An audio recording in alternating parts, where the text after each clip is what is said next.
I think narcissism personality characteristics come from like severe abuse or severe brain damage.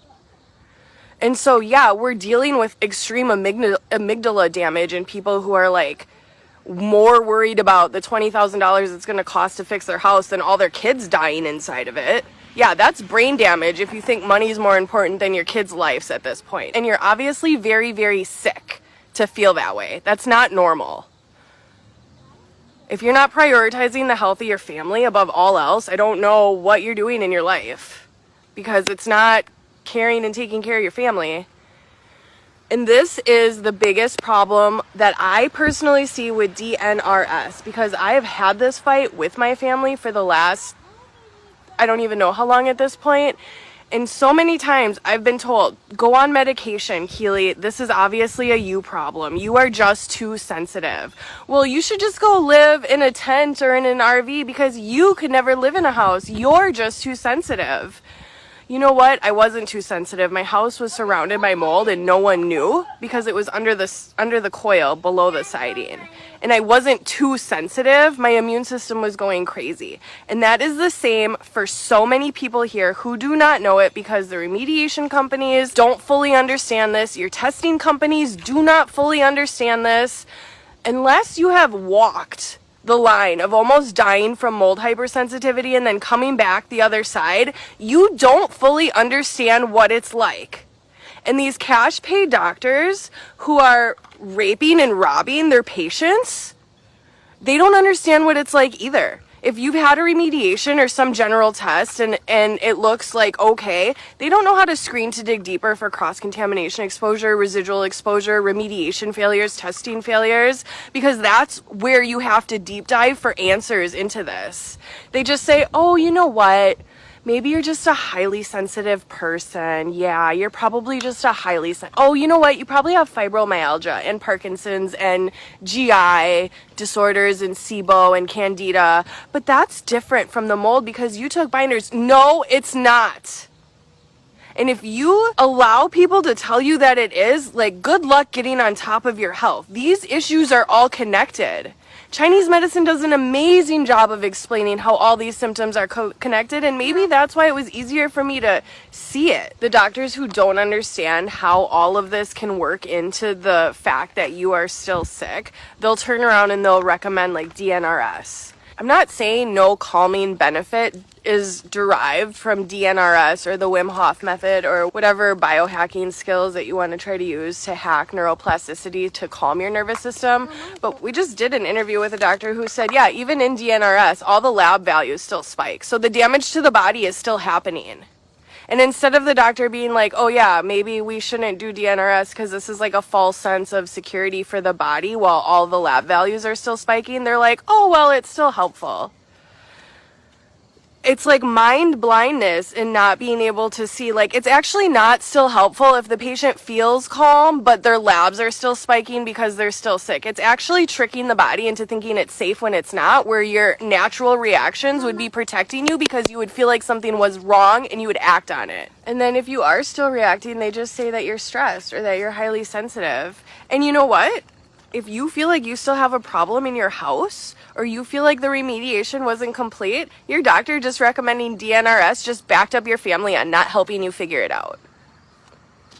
I don't know if people grasp the severity of what this means for their health long term, because this is absolutely devastating.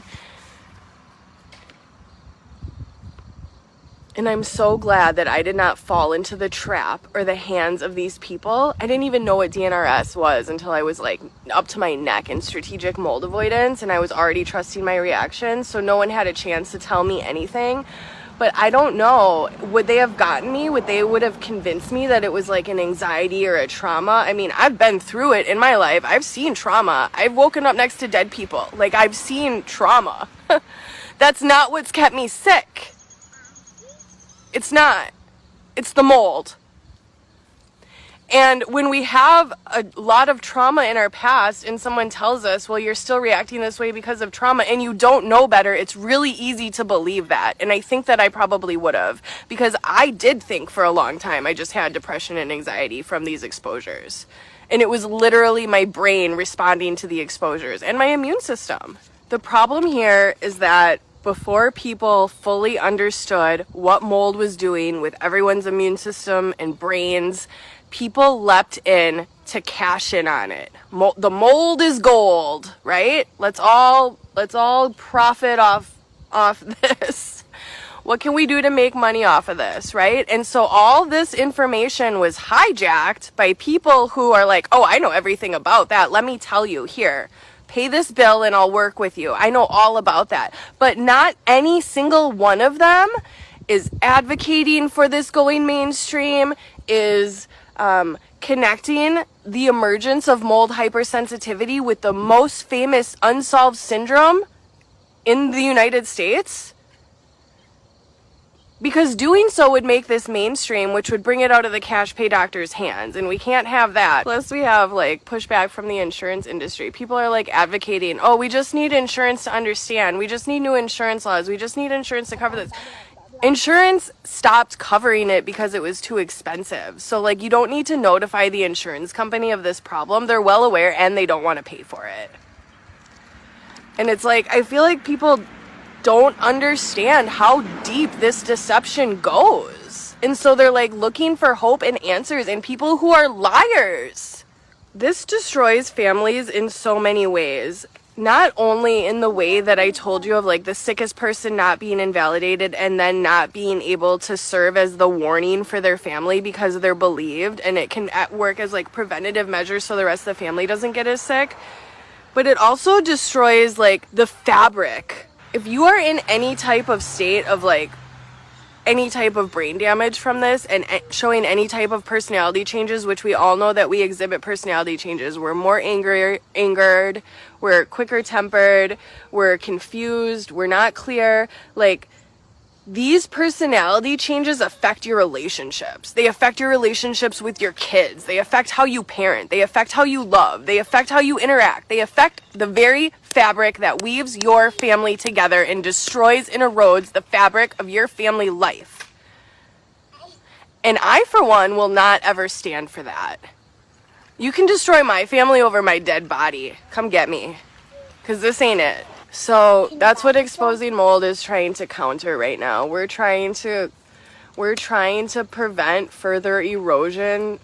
Me personally, I'm trying to prevent further erosion of the family structure by people not understanding this, because I feel like those of us who are up against the wall are fighting an invisible war that no one even believes exists.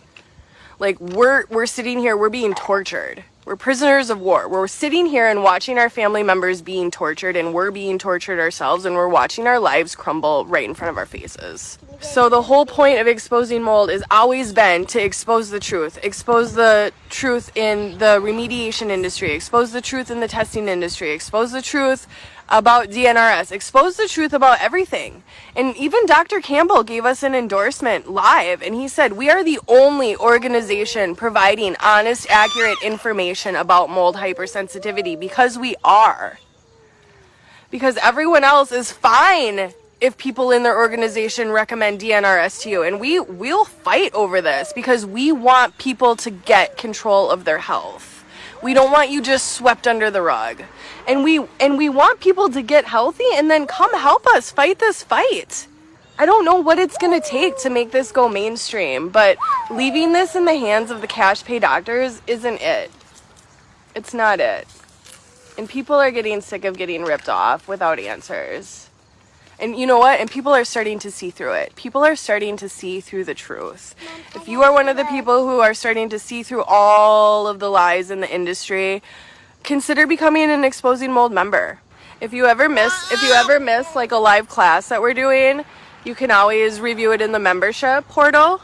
Like all of the classes that we've ever done are uploaded there. Exposing mold is like, this is what we're trying to expose, and this is what we're trying to make mainstream, and we need your help. We need you to join our fight. We need you to deep dive into the classes that we've done and take a look at the information and start making the connections of like, holy shit, that makes a lot of sense, because a lot of people are starting to open their eyes to see what's going on and how all their diagnoses are actually connected to their environmental problems. Also, if you're like really riled up about helping us and you want to consider maybe joining our board of directors, shoot me an email, because we might be restructuring soon and we might be working with like a closer group of a board of directors to like really specifically target some things. So that sounds good. You can send me an email. And so thanks for joining. I'll see you guys next week. Bye.